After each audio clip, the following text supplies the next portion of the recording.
Welcome back to Hannity. So Donald Trump continues to surge in three brand new polls. In the brand new NBC News Wall Street Journal poll, Donald Trump is on top with 25%. That is the highest level of support he has received in that particular poll since he entered the 2016 race. Dr. Ben Carson is second with 22%, followed by Marco Rubio, who has 13%, Ted Cruz, Jeb Bush, Carly Fiorina, all in single digits. We have a brand new CNN ORC poll. Also more good news for Donald Trump. He's in first place with 27% of the vote. Dr. Carson comes in second with 22%, followed by Jeb Bush, Marco Rubio, Mike Huckabee, and Rand Paul, all in single digits. Also, Trump has a commanding lead in a new Monmouth University poll. He's leading Dr. Carson by double digits. He has 28% in that poll. And we have a new Morning Consult poll, which had you at 1%, 51% if you look at those that look at you as their second choice.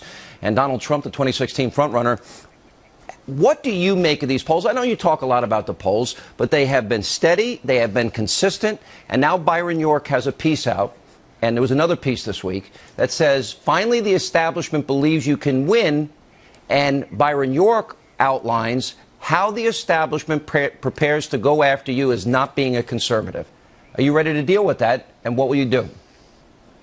Well, I am. Look, I have meetings in New Hampshire. We have thousands and thousands of people, 6,000, 7,000, 8,000 people every time. I went to Dallas. We had 20,000 in Mark Cuban's arena. It was an amazing evening. In Alabama, we had 35,000. Oklahoma, 20,000. Every place we go in Iowa, we have thousands and thousands, overflow crowds.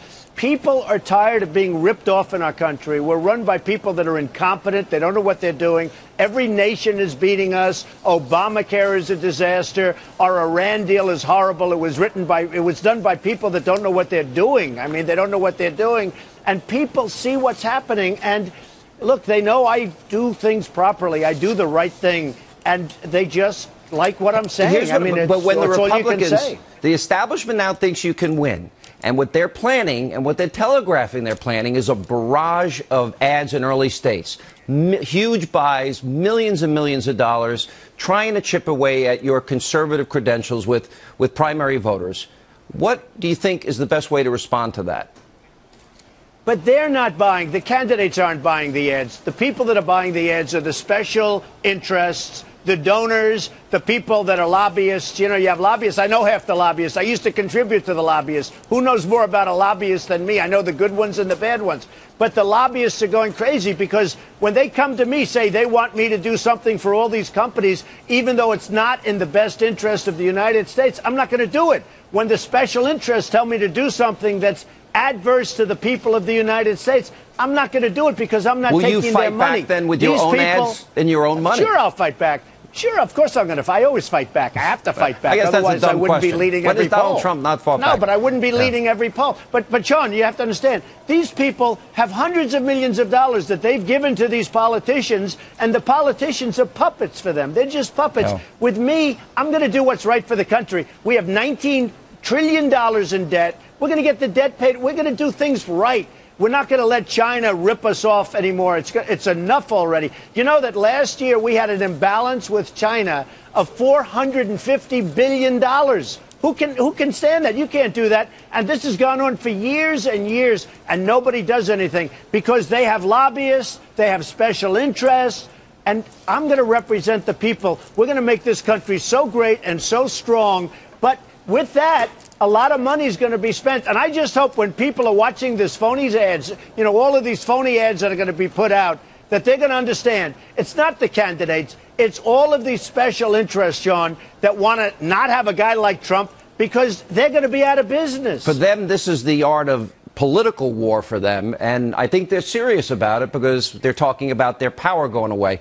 Of the three Democrats, it looks like Biden's getting in the race. So of the three Democrats, Biden, Hillary, Bernie Sanders, if you win the nomination, is there any one you prefer going up against? Well, I don't think Sanders is going to get there, frankly, and I don't mind going against Hillary's record. I think I'd beat her. You saw the various polls on myself against Hillary. I just beat her in Florida. A poll came out today where I beat her pretty easily in Florida. I beat her nationwide. I don't mind going against Hillary. And, you know, Biden is right now, he's got his little period of time where he's popular. As soon as he gets in, he'll get beaten up very badly. He's done this 3 or 4 times. He's lost every time. So I don't mind going against him at all.